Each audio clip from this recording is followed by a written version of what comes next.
Grab your pitchforks and rotten fruit. You're entering the show that encourages dangerous discussions with God's holy book. I'm your host, Ryan White, and this is Conversations with the Bible.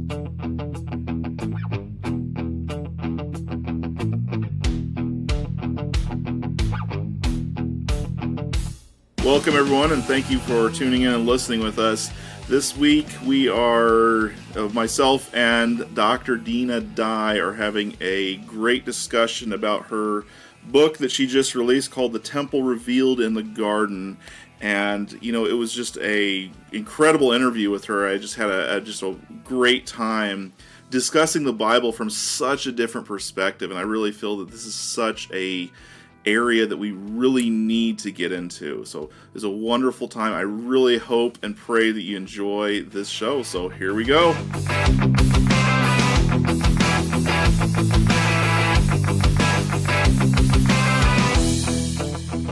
Shalom, everyone. Welcome to Conversations with the Bible. I'm Ryan White. This week we have on with us my good friend, Dr. Dinah Dye. Say hello to everyone, Dr. Dinah. Hello, everyone. Dr. Dinah here. I had to throw in the doctor because it makes you sound much more official, and Well, that's actually the only reason I got my doctorate. Well, so I had street cred, Well, I have to say, I was inspired by you, and so I went out. I was thinking, do I really want to be called doctor? I was like, I don't know. I work as a nurse, and so it might be a little bit confusing for people to call me Dr. Ryan when I'm not actually a medical doctor. So instead, I went for my master's degree, thinking, if you're called when you have a doctorate, you're called doctor. I mean, it just stands to follow you should be called master when you have a master's degree. Well, there you go. So, and your wife is delighted. Yeah, she completely refuses to, and I keep showing her all these Bible verses about women submitting to their husbands. And, Yeah, and, understood. With Purim, this time being around Purim, it was interesting. I was reading through the book of Esther, and in the book of Esther, it very clearly states, the king sent out a decree that women shall submit to their husbands. And so, I tried to read this to her, saying, look, the king made the decree, you've got to listen, and it still didn't work. I don't know. Well, thank you, Master Ryan. I moved on from master to doctorate, so. Yeah. So this show, we wanted to talk about your book that you just released. It is actually released now, is that correct? Yeah, it's officially on Amazon, and actually you can purchase it on my website as well, foundationsandtorah.com.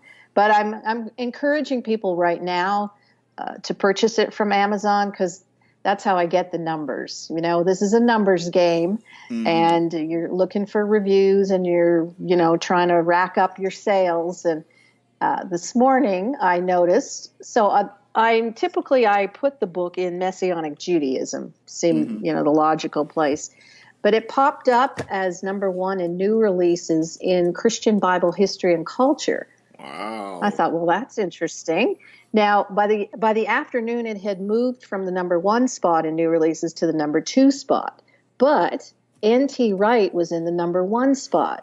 So I'm going, I'm good. It is hard to compete with him, for sure. He's only got like 10,000 books written, so.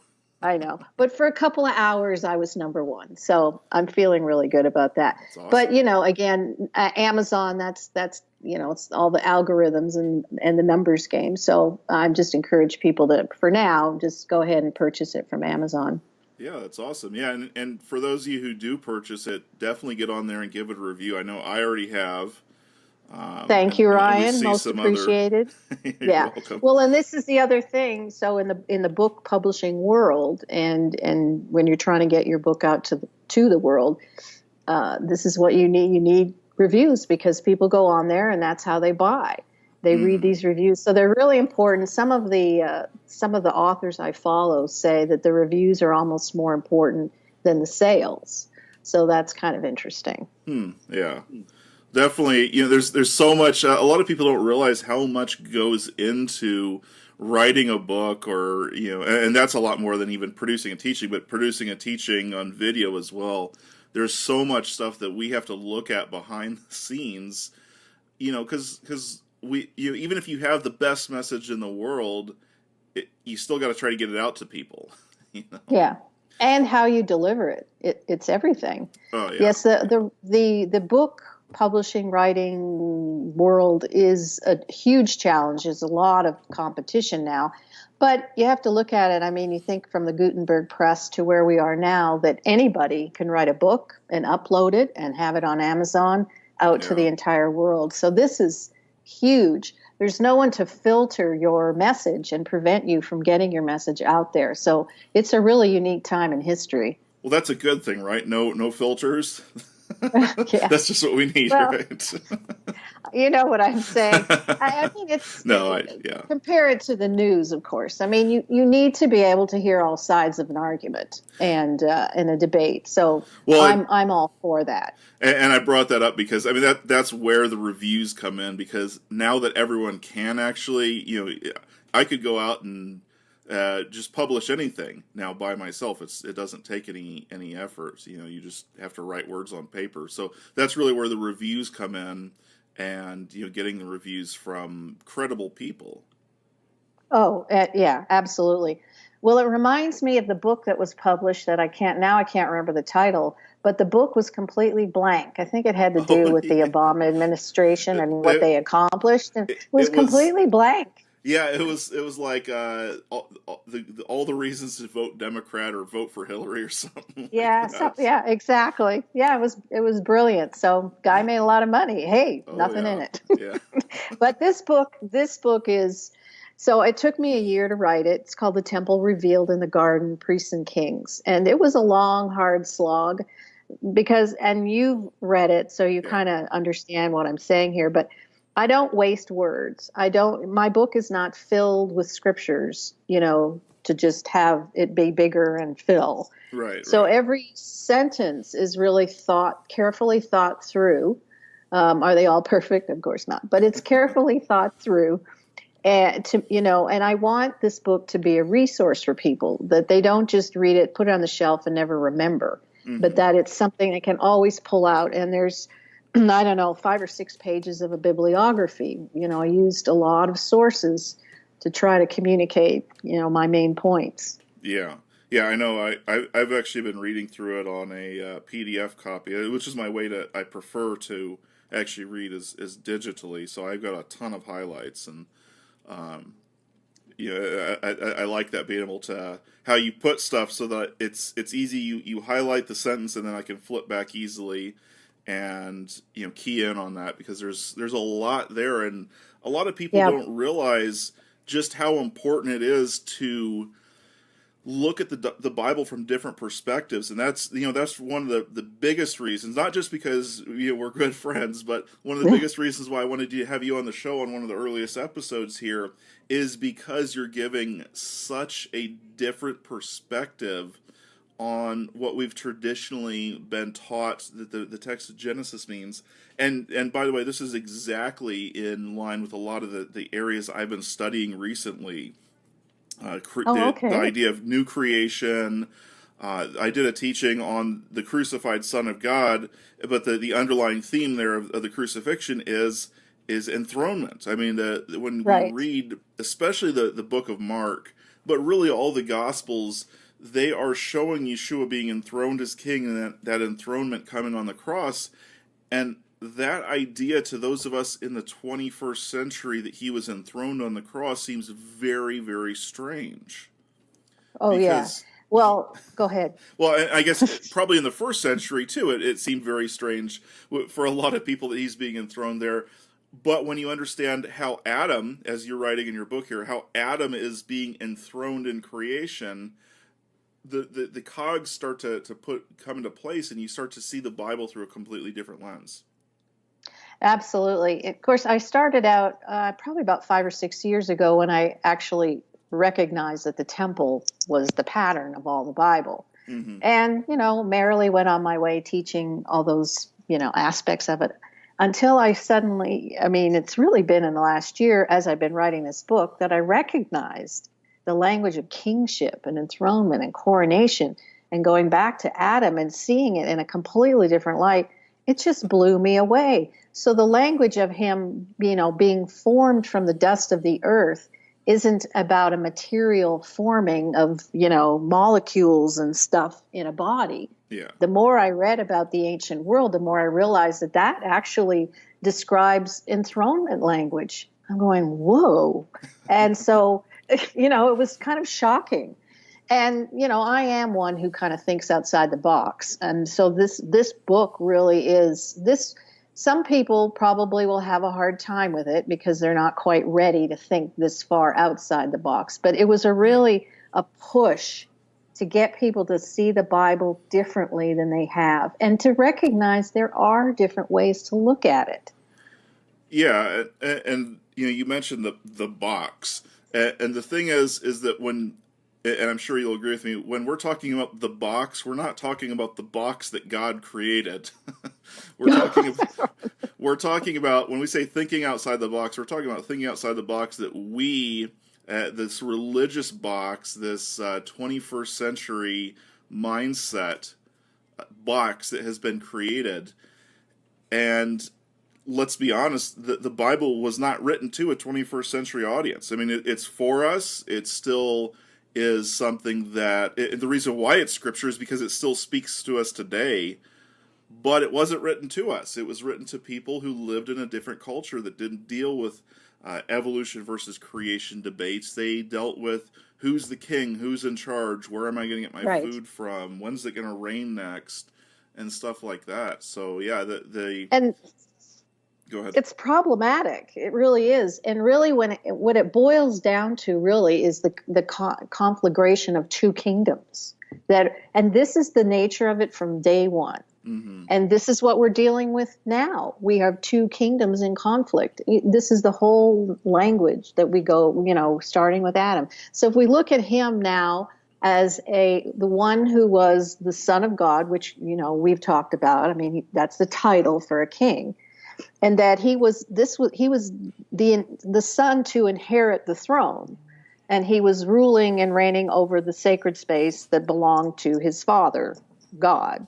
Mm-hmm. And everything that he was required to do was to bring order from the sacred space out to the entirety of the cosmos.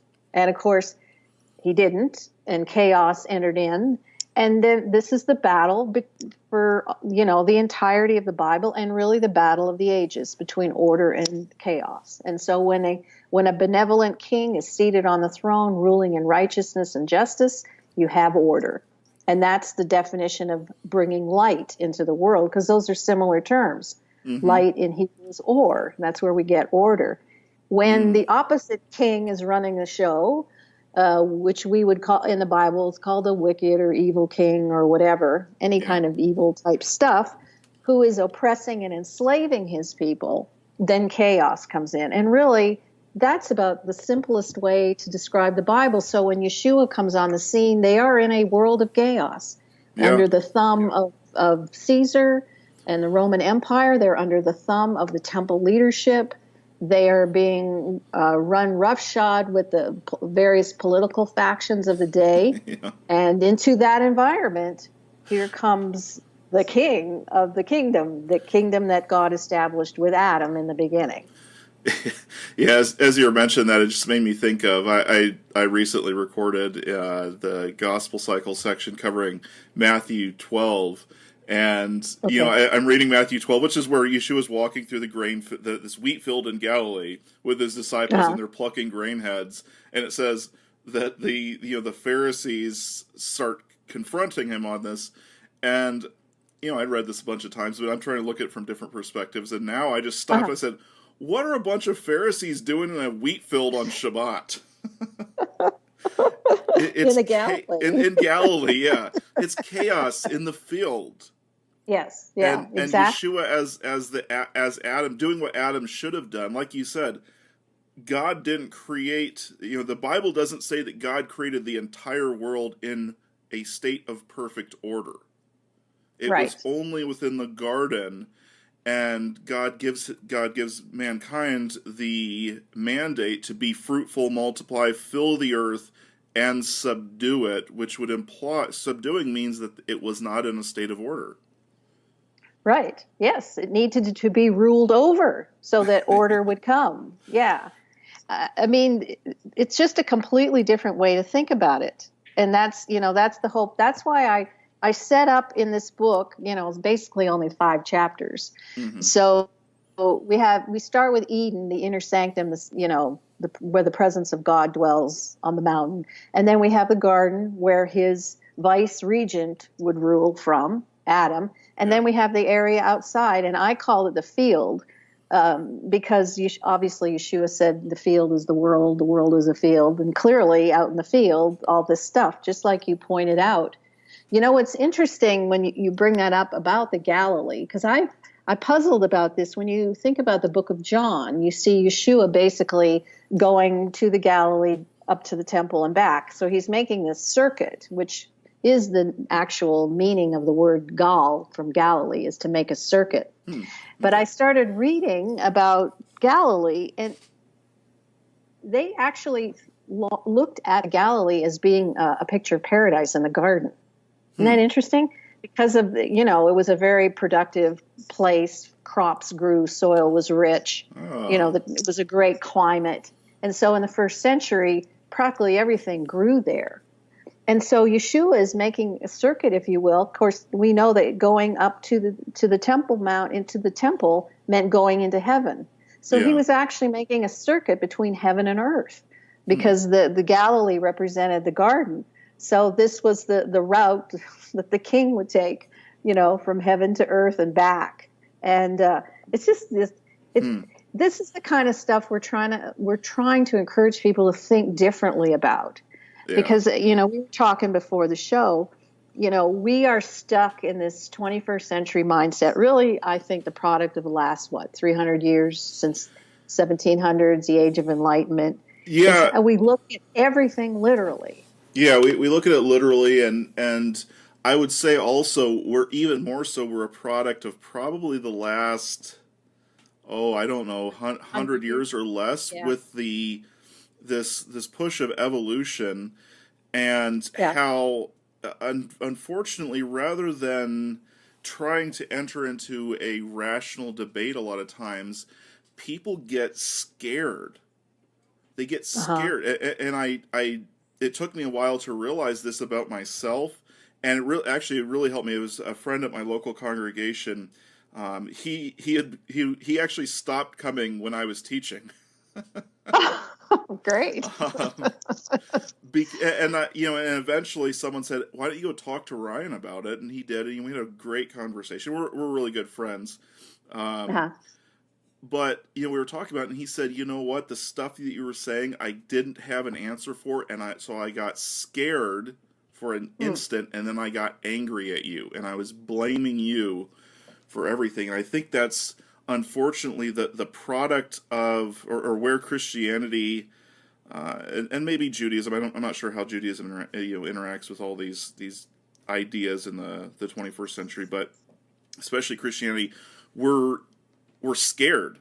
We're scared that evolution might be true because we can't see compatibility with it. We're scared that Yeshua may not be 100% divine. We're scared that we may not be able to figure out the name correctly. All of these things. Yeah. And ultimately, it's we react in anger out of fright, I think. Yeah, I think that's probably true, because the reality is that's going to shake up everything you believe, and people are not prepared for that. Yeah. And they're not prepared because they haven't trained and prepared themselves.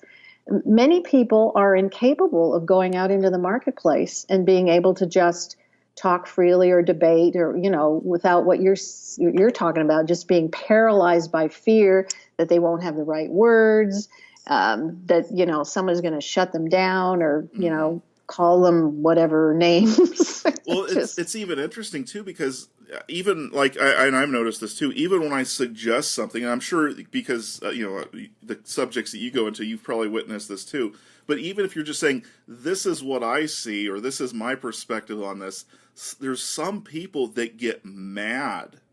And I mean, it's like you're not even trying to push it on them, you're just putting your perspective out there, and they just cannot allow that perspective to exist, it seems like.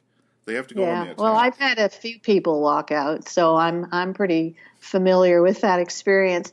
And so that, I mean, that is really our goal here, is to try to get people to see the Bible from the perspective that it was written in. Hmm. And not that we're ever, you can mine this thing till the day you die and never have it all figured out. But, and is one of the reasons I wrote the book the way I did. So one of the things I do is I write fiction. I call them fictional vignettes. They're like midrashic stories. Yeah. So it's a way to insert ideas and thoughts that I have about the narrative. Of course, I don't have to cite sources, but which is really helpful. But it's a way to insert some ideas without being dogmatic and theological about it, so people can kind of, oh, okay, this is a story. And I think it really helps move the narrative along, and I think it really helps to expand people's ideas of what might be in the story. Yeah. So there's obviously a lot of gaps in the stories in the Bible, like huge gaps. To me, one of the major ones would be like the Genesis 22, the Akedah, the binding of Isaac. Man, there's more holes in that story. So I took it on to be able to insert some ideas to help people understand what's being communicated. Yeah. Because as I suggest in the book, that is entirely an enthronement coronation ritual that's going on there. Now you would never see it, so hopefully with the story that will help open that door.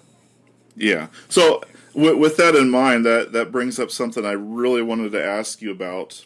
So I'm gonna read a little section of your book, and this is from page 20, bottom of page 20 to the top of page 21. So it says. This is where you're talking about why you're doing these purely fictional. You make it very clear this is completely fictional or midrashic story. It's necessary because you don't want people to accuse you of something. And you said, correct. By doing this, it attempts to fill in the gaps of the biblical narrative, imagining how Adam, i.e., mankind, may have been a part of the highly civilized world of ancient Sumer. Right, and ancient Sumer. This is Mesopotamia area, right? Ancient Jewish traditions often employs the art of midrash by adding missing details to the narrative in order to teach unusual concepts. The rabbis are often very aggressive in their interpretations, pushing the envelope to provide a rich, detailed description of characters and events. This was a method of teaching also used by Yeshua. And then here's the key statement here. By contrast, the Christian world generally focuses only on what is written in the text. And I highlighted that and put some stars around it because that, to me, that was just like, that is our issue. We look at the Bible as like, this is the end of the discussion. And so when we're talking about something, sometimes someone will just quote a verse as if after you quoted the verse, you can't debate it anymore. Exactly. and what you're saying, we're done here. I just said it. And what you're saying here is that no, there's huge gaps in there, and I would go on to suggest that is intentional because the Bible is begging us to enter into a discussion to debate it and figure out what's going on here. So what are your thoughts on that, and just kind of maybe explain a little bit more about why you come to the text from this perspective rather than just proof texting your way through life. Yeah, like so many others. Yeah, I like to live on the wild side. What can I say? So this is a bit of this is part of my own upbringing, because I went, most of your audience would know I was, raised in a Jewish home. And so at an early age, I went to Hebrew school and did all that. And everything. You were conservative Jewish, is that correct? Yeah. Okay. Yeah. We're sort of sandwiched in between Orthodox and reincarnation. So just if I can kind of stop you here, how would you relate conservative Judaism to Orthodox Judaism? Because some of our audience may not understand the differences there. Well, and unfortunately today it's even more difficult to show the distinctions between the Orthodox, conservative, and Reform. Probably a little easier at the time that I grew up.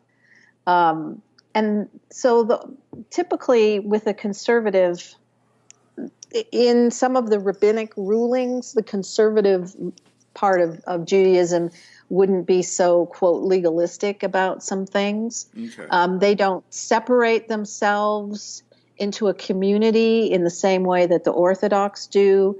And of course, the Orthodox create boundaries around their community to protect the community from, impurity, and just in the same way that you kind of see the temple. Now, you wouldn't see that at all in conservative Judaism, at least not where I grew up. And, typically a conservative Jew would attend synagogue mostly at the high holidays. Obviously you see with the Orthodox, they're there, if not every day, a lot.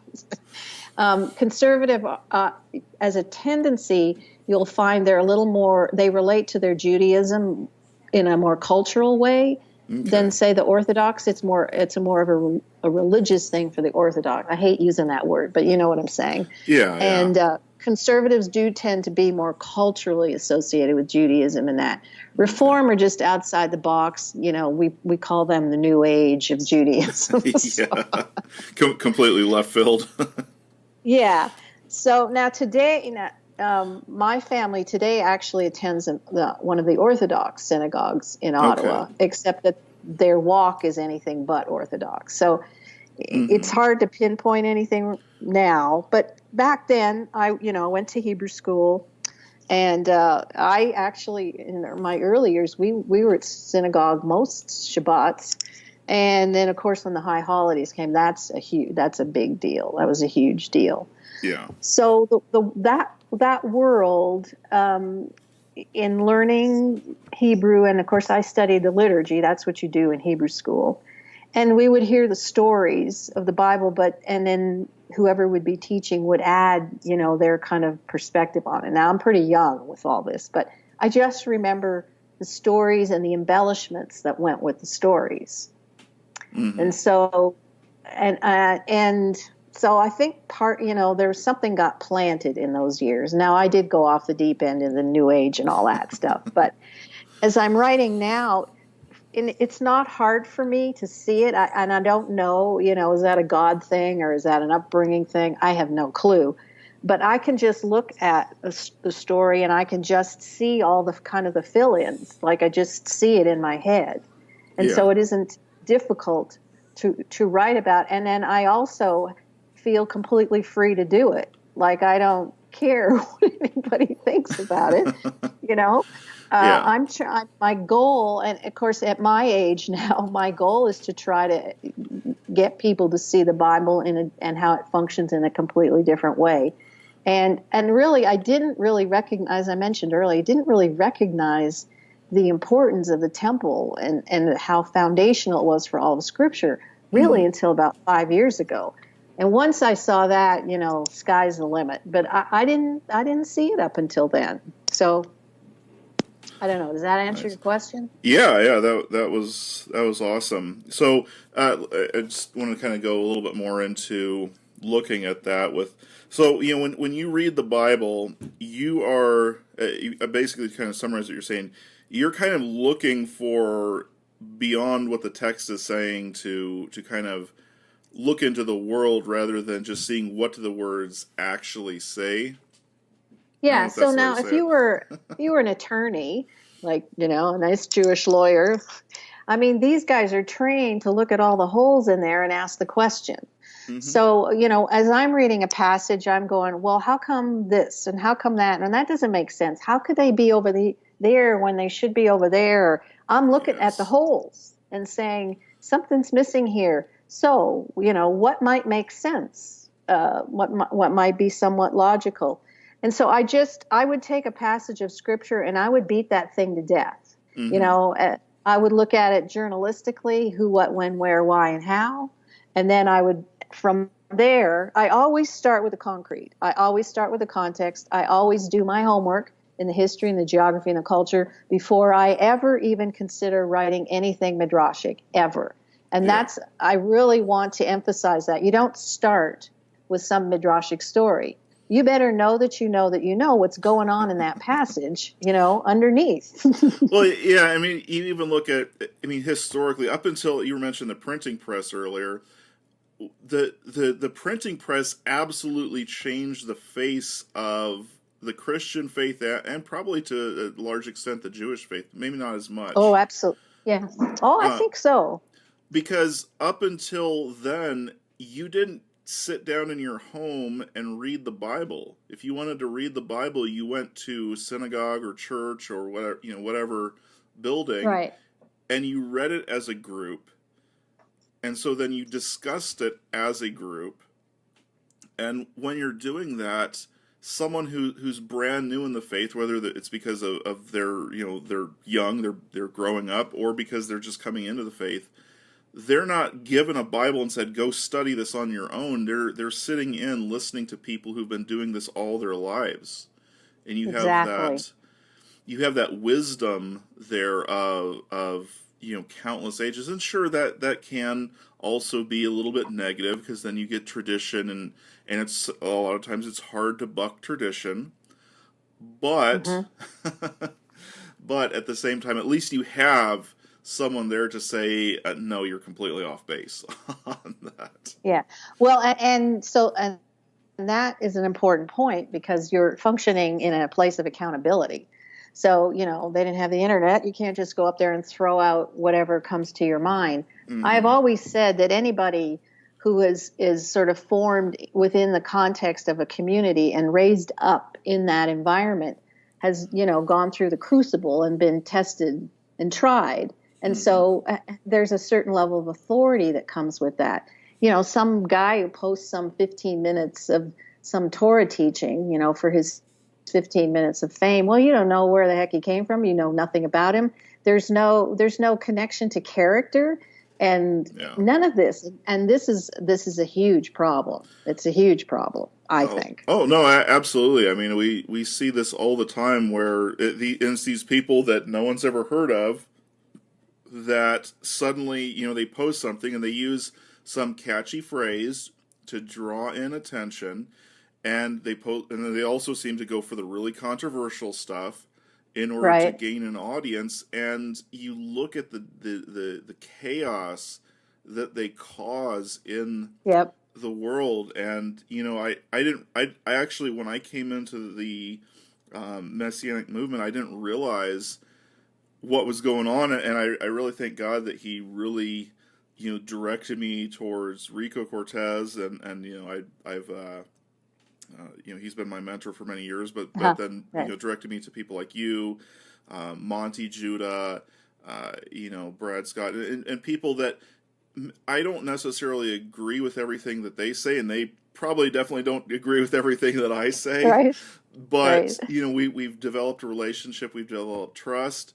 And when I'm invited to speak at Monty's place for Sukkot, or at Revive, or wherever the place is, the people putting that on are laying their reputation on the line that I'm a credible person, exactly, I'm a credible teacher, and that is so important for people to realize. When you want to find a teacher, you don't have to listen to our recommendations. You can find a teacher anywhere, but find someone who's got other people laying their reputation on the line for them.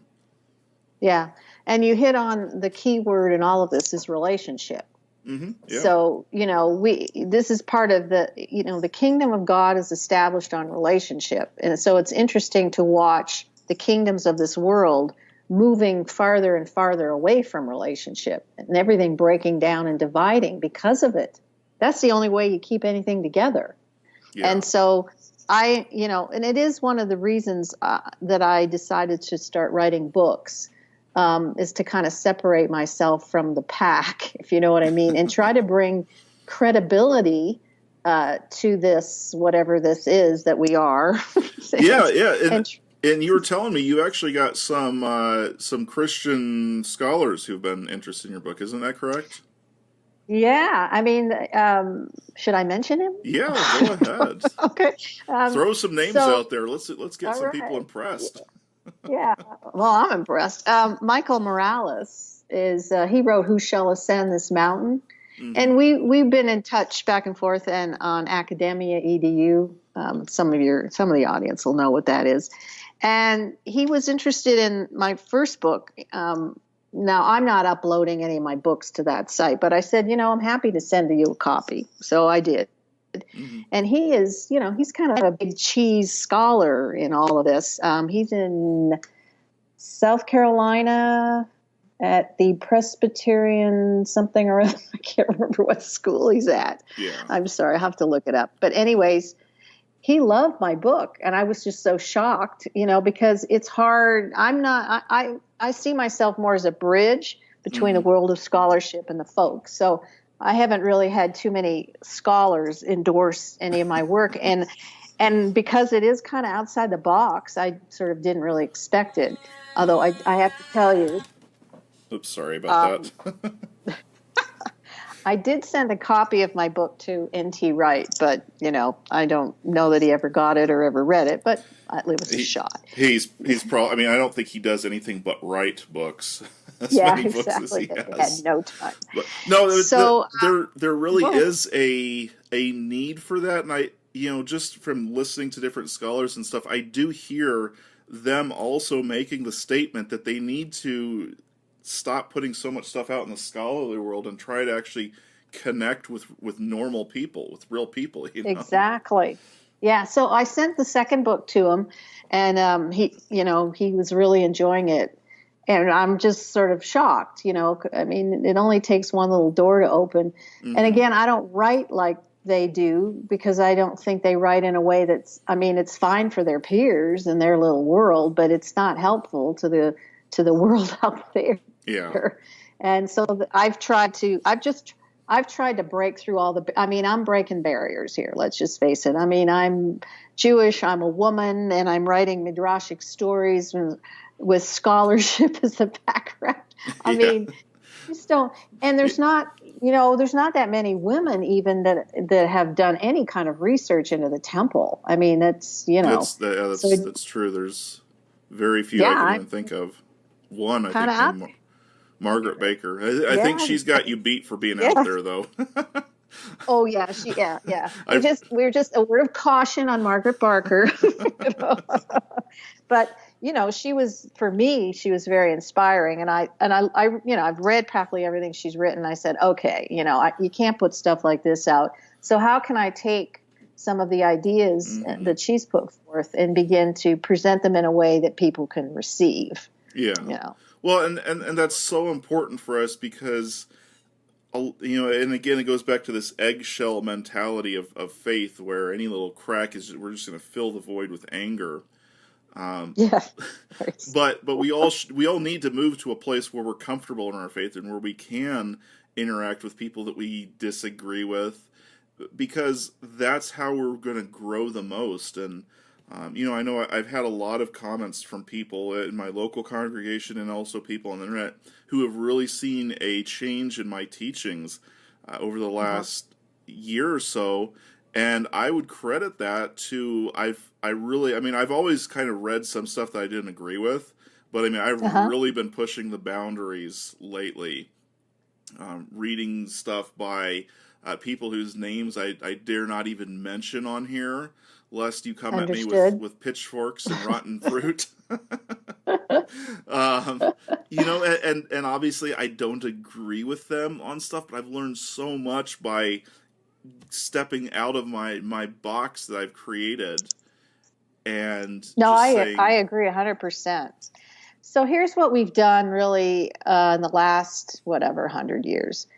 We've taken everything in the Bible and stuck it in a theology or doctrinal box, yeah, and we can't get out. And we don't see it as fluid, as a seamless story that the same message is being communicated through virtually every single narrative in the Bible. I mean, hmm, and you have your DVD out about new creation. Which, did you notice that I put it in my bibliography? I did not actually. See, Thank you. shame on you. Yes. I there I was so try to many support times. my friend. Well, because of the PDF, I'd have to scroll all the way to the end, and then I'd lose my place. Oh, So I told yeah, myself I was actually going to read your bibliography. I know a lot of people don't read bibliographies, but yeah, actually, but now that I have the hard copy, I just remembered. Which yes, thank you it's for. there. Now I can just quickly turn to it. So really, bottom line is, it's creation, new creation. I mean, you could sum up the Bible in that way. Creation, a house is built, the kingdom is expanding, you know, and then it shrivels up and dies and goes in exile, and then it's rebuilt, and then it dies and goes in exile until finally, one comes who is the rebuilt. He rebuilds and is the rebuilt temple, the rebuilt house for the presence of God. I mean, it's just that simple. Oh yeah, And every story has that yeah. as its foundation. The exile, the desire to go back to God dwelling with us is, Oh, yeah, it's yeah. huge, huge. Well, people don't even understand the purpose of a temple. Oh yeah. So when you understand, the purpose of it was to have the play it was the presence of the God, or in our case, Hmm. our God is present in that place. And Yeah. so that's the message. So and to come to your point about, Yeshua in the first century and how bizarre all that seems, if you think about, this is taking the tree imagery to the next step, because the tree thing in the ancient world is huge. So what do? We argue about Christmas trees. We don't even know what the heck we're talking about. Oh yeah, I If you know. go back to understand the tree symbol as being the connecting point between heaven and earth. Hmm. And in the ancient world, the connecting point between heaven and earth always was at the temple, because when you went into the temple, you were basically entering heaven. So you think of Yeshua on the tree, the connecting point between heaven and earth, the place of the temple. And he talks about his, destroy this Hmm. temple in 3 days, I'll raise it up, as his body being the temple. And everything culminates to that point Yeah. in the history of the Bible. However, that's not the end of the story. That's Well, just the beginning of the story. and I love how you're talking about this, because so many times I've heard so much about people arguing: was it a tree? Was it a traditional cross? Was it just a pole with his hands above it? And you're sitting here saying, who cares? It's the Exactly. imagery. It's the Yes. connection between heaven and earth. It's the story Yeah. that's being told over and over again. But we've got our religious blinders on, and we can't even see what the Bible's trying to tell us. Yeah. No, it's exactly right. So, the kingdom was birthed, or he was enthroned at that point in history. That's the language of resurrection, to be raised up to become king. I mean, you can take that Yeah. baby to the bank. And so when you go back and reread the New Testament, it's just mind-boggling how much language, kingship language and language of the temple, that there is, in the Gospels, for example. It's Oh just, yeah. and so, and actually, I'm looking at, I thought what would be really good. We understand that the parables teach about the kingdom. I mean, but that's about as a mundane statement as you could come up with. So I'm Yeah. going, where do we see the language, the kingship language in the parables? Like, how does that really manifest itself? And you think about all the parables that deal with trees and stuff, and tenant farmers and vineyards. I mean, this is classic language of temple. This is temple language. So Hmm. I thought, I think that'll be my next little thing that I do, is take the parables and show the kingship and him Yeshua going through the process of, because and actually from what's his name, Roland DeVoe, the first part of his book Ancient Israel is quite good, and he talks, and I've seen this in other places, the five sections or portions of an enthronement ceremony. There were 5 things that you went through, and you could really connect those to his own life, because there's just these seminal moments in his life, but they're all part of the enthronement ceremony till you're finally at the final enthronement ceremony. You Yeah. know what I'm saying? Yeah. So you can see that all through the parables and all through the language that he has with his disciples, his Talmudim and the Pharisees. It's remarkable, really. I think a lot of times we really misunderstand a lot of that as being like him predicting something that's future to us now. Correct. As prophecy. When I'm with you. The more I've been studying this and paying attention to the wording and connecting it with Scripture, I mean, he's talking about the then and there. It reminded me in Matthew 16 where he's talking about whoever anyone who wishes to come with after me, he must deny himself, take up his cross. Yeah. And then he goes on, and this I want to read verse 27 and 28. He says, "For the Son of Man is going to come in the glory of his Father with his angels, and will then repay every man according to his deeds."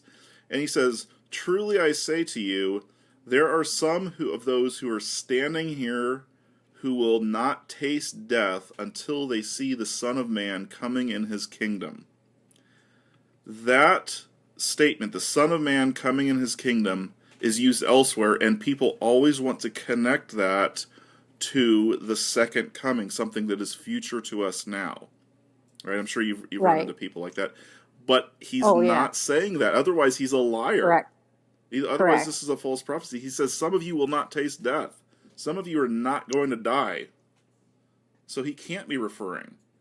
In my perspective, the way that I'm saying, he can't be referring to his second coming. Well, this is actually, very simple, except we managed to complicate everything because we don't have the context to make sense of it. So, and we talked briefly before we started the podcast, but so in the ancient world, you had a king, and he was ready to pass on his throne to his son. Mm-hmm. And it didn't have to be his natural born son. He could have chosen whomever. So whomever he did choose originally. So David's a pretty good example of that. So David comes along. He's the son of Jesse, and he's the eighth in line, right? Mm-hmm. And yet, who did he inherit the kingship from? Well, it wasn't from Jesse. He inherited it from King Saul, essentially. Yeah. And so so David would be considered the son of man because he was born to earthly parents, Jesse and whomever. And now when he's raised up to be king, he is no longer called the son of man, and he's now born to heavenly parents, if you will. And he is now the son of God, which is simply a title for being a king. Which is exactly what Psalm 2 is actually referring to in its original context. Now, we realize that it can also be applied to Yeshua, but it was used for hundreds of years as an enthronement psalm. Exactly. And many of the psalms are. So that's just that, the Son of Man to the Son of God is just enthronement language of him being raised up to be king. Mm-hmm. And yet we got weird stuff about the Son of Man, and the Son of God. And if we don't put it back in the context of kingship, then, this, the area of prophecy, I mean, that's a death knell for anyone to talk about. But I think we've just simply lost our minds on the whole topic. You're right, because it's one of those eggshell things. We're so scared that he may not be 100% divine, that we turn every single discussion about him into a conversation about deity. Correct. That's not even the top. That's not the subject. This is the wrong approach completely. This is not either or. And you may not agree with me on this, but I would propose to you that really only the book of John is really trying to push his pre-existence and his full-on divinity, whatever divinity really means. What I don't know. There's probably better words to use, but John is showing that he was with God in the beginning, his pre-existence. Yes. But so I mean that's clearly there in the Bible, but we become so scared because of throughout church history, but even till today, you got people questioning this. that we can't even have an honest discussion. I'm pretty sure that, there's probably one or two of our listeners out there who are going to say, well, Dinah just said that Yeshua is not divine or something like that. But what you're saying is that's not what Matthew's even discussing. That's not what's coming to his mind. He's using kingship language Correct. from the Bible. Yes, It's all exactly. about enthronement. Yes. And every king raised up, every son raised up to inherit the throne became divine. Mm-hmm. Now that's the language of the ancient world. So that's the context in which it is meant. Yes. Yeah, I love that, because now it actually matters to our lives today, because if he's king right now, I would say that changes stuff. That should change everything. We're not waiting for the kingdom train to come. As he said, yes. the kingdom of heaven is at hand. The kingdom of heaven has been going on for the past 2,000 years, and we're a part of it. We're called to actually do something, to make a difference in the world, to stand up and say, I'm going to have an opinion when it comes to national politics or, things going on in the world. And, this may sound a little controversial as well, but really everything is about politics. The Bible is about politics, because we are dealing with kingdoms in conflict with one another. And now we have the kingdom of God in conflict with the kingdoms of this world. Mm-hmm. So for us to go, into our little monk tower, and escape the world and, say we don't, I don't want politics and I don't want this world on me. It's, it's going to contaminate me and whatever. I hate to tell you, but it's been this way since the beginning of time. We are always dealing with political kingdoms. Yeah, we are. Well, so that's difficult. Well, and I mean, that was what God originally created man to do, to rule over the fish of the sea, the birds of the air. And Adam essentially, I don't know, I guess I would say this probably. In Genesis 3, Adam rejected his rulership. Correct. I mean, that the whole issue with this, this serpent talking to them was he basically wanted to be like God, knowing good and evil, but he wanted to do it through, giving up his authority to the serpent, letting someone else make the decision for him. Well, and here's the thing, too. So that story is a pretty good example of how we have taken it all literally. So going back to the ancient world, initially in early Babylonian period, the serpent was a neutral figure. It was neither here nor there. Mm-hmm. And it came in time to represent a chaos figure. Well, if it's a chaos figure, what does it mean? The chaos figures of the ancient world were the evil and wicked kings who were ruling, in opposition to God. Yeah. So I talk about this in my book as well. So I suggest in the book that Adam, what I'm saying, the representation of the tree of the knowledge of good and evil was associated with justice and righteousness. Yeah. And that And by the way, we actually see that phrase good and evil being associated with that later on in the Bible. Yes, all through, actually. Yeah. And so the only one, for lack of a better word here about God, who could rule in perfect righteousness and justice was God himself. No one else, he was the chief king of kings, the master craftsman of the house, etc. Mm-hmm. And so in essence, Adam, by taking the fruit, was trying to, because he's a king and he wants to rule. Every king wanted to rule with wisdom. That was the main attribute given to every king in the ancient world. But what he's trying to do is to usurp the perfect justice that only God is capable of meting out. Mm-hmm. See what I'm saying? Yeah. So we're in this environment, the garden. Now think of, it's not this like little plot of land with some sprouts coming out of the earth. This is a giant temple complex. It's a cosmic temple. And so I compare that serpent to what we have in the story of Hezekiah. Because if you'll recall, Hezekiah welcomed in the envoys of the king of Babylon into the temple, the sacred space, the God's, set apart space, and proceeded to show them everything that was there. All the riches and the gold and the silver, and probably the armory, because in that place we had the house of the forest of Lebanon King Solomon had built. It was likely an armory. So he just showed them everything.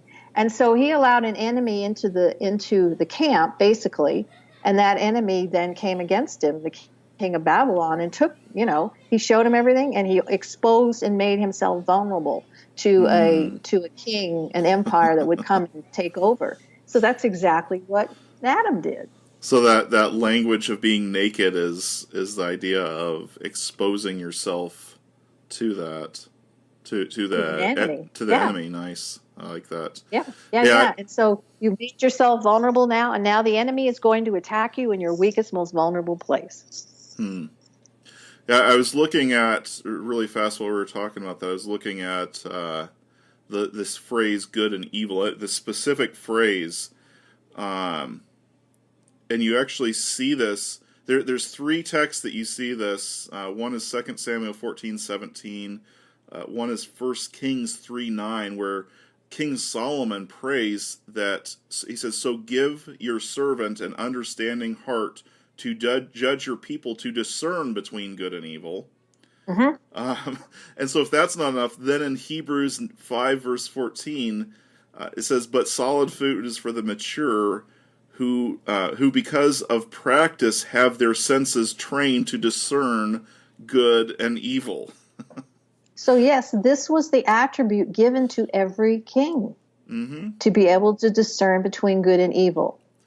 And clearly, some of them did well and some of them not so good. So now if we're supposed to be a kingdom of priests, and kings and priests ruling co-regency, vice rulers, if you will, with in the kingdom, that's how we're supposed to operate with that. Wisdom was the wisdom language. Of course, we have that in our Proverbs and Psalms, and et cetera, et cetera. Yeah. But every king in the ancient world, was the attribute of wisdom would be given to him, if you will, by his God. Now, obviously, it's not the wisdom of God that we're talking about here. Yeah. But that was an attribute that the king obviously required in order to rule over his kingdom. So it's no big surprise here with King Solomon asking for wisdom. Every king would have asked for wisdom. Yeah. And then God poured out, it would seem, in full measure to enable him to rule the kingdom, to bring, righteousness, justice, mercy, prosperity, blessing, etc. Of course, he went off the rails too. Well, and so with this idea of the tree, then, tying that into King Solomon, if you really think about it, they're told not to eat of the tree, but there's an implicit command to guard the tree as well, right? Yes. So they're supposed to be guarding the knowledge of good and evil. Would that be an accurate statement? Well, so from my conclusions, and I have in the book that in the ancient world, kings were always associated with trees. So when you read about the great cedars of Lebanon, you'll find that the king of Assyria was called the cedar of Lebanon. Pharaoh was called the cedar of Lebanon. We have Nebuchadnezzar being compared to a tree who grows and fills the earth. So his canopy fills the earth, and canopy and sovereignty are kind of synonymous terms. So everyone comes under that sovereignty. So I suggest that the tree of the knowledge of good and evil actually is the representation, if you will, of God himself. And so the number one attribute of God himself is pure justice. Yeah.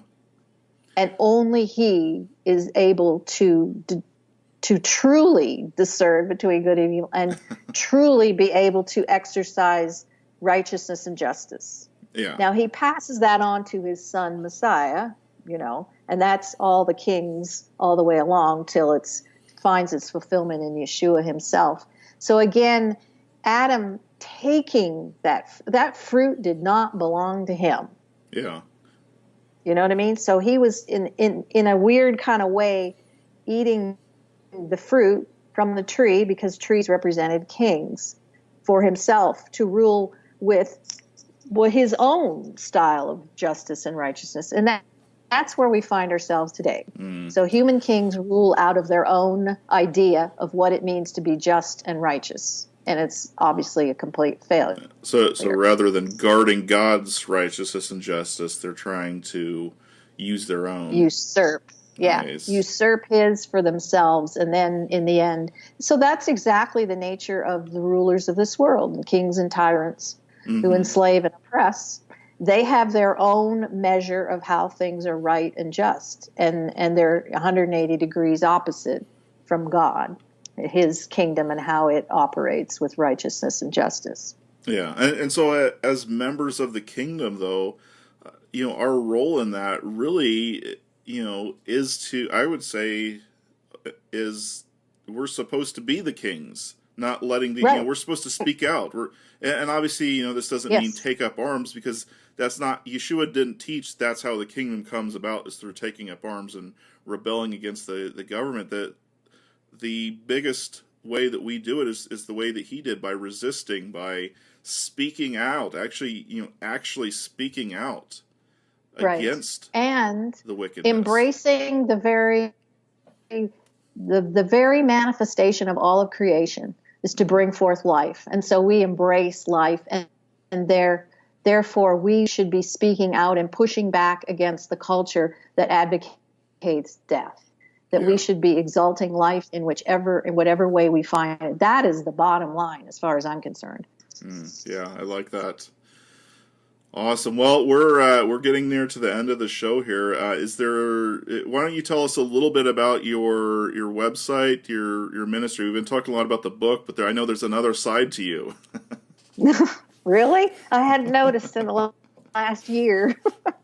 So yeah, Dr. Dinah Dye here with foundationsintorah.com. So you can go to my website. There's just, there's a ton of stuff on there. It is a membership website, but I do have free. So from free to a regular monthly amount. And so, lots of videos and teachings and stuff like that. That's the best place to find me. I don't know. I can't even think of anything else about myself. I've been so obsessed and absorbed with this book. I feel like I have given birth, and I'm fighting against postpartum depression. Yeah. There's this. You're going, and it's and then you get to the end, and then it's finally done. And then you're like, oh my God, I got to take a break here or something. Yeah. There's sort of a letdown, and then when you self-publish, it's only going to sell through what you're able to accomplish. It's different than if, a publishing house were to pick up your book and stuff. But so you gave birth, and now you got to raise it. I got to raise the child. But, I have to say, so far, people seem to be it's really hitting a nerve. I think it's for such a time. I find in the community, my tribe, people are ready to hear it. They're ready to break out of the boxes. They're ready to not have everything be a theological statement. This is just, bottom line, it's about the expanding of the kingdom on the earth, and we're the ones called to do it. And so let's just do it. Absolutely, amen to that. Yeah, I like I said, I've read it, and I thoroughly enjoyed it. I really hope that for everyone out there listening, that you consider going on there. You can purchase it through our website, or preferably through Amazon. And when you do, let people know about it. Let them know this is something that we really want to push and promote.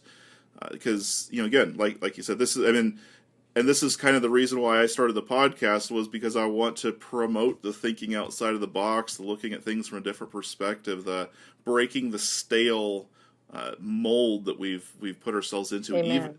Even in this so-called Hebrew roots, messianic, whatever movement that supposedly is challenging the system. It Right. seems like It's not. No, yeah, it seems like we've changed a few things, but we still have that structured mentality that is so hard to challenge. So thank you so much for being on with us. Again, for everyone, that's foundationsintorah.com. And as always, you can find my website, rootedintorah.com, where there's all sorts of goodies as well. So thank you so much for being on with us, Dinah. Thank you, Ryan. Appreciate your having me. Well, shalom, everyone. Shalom.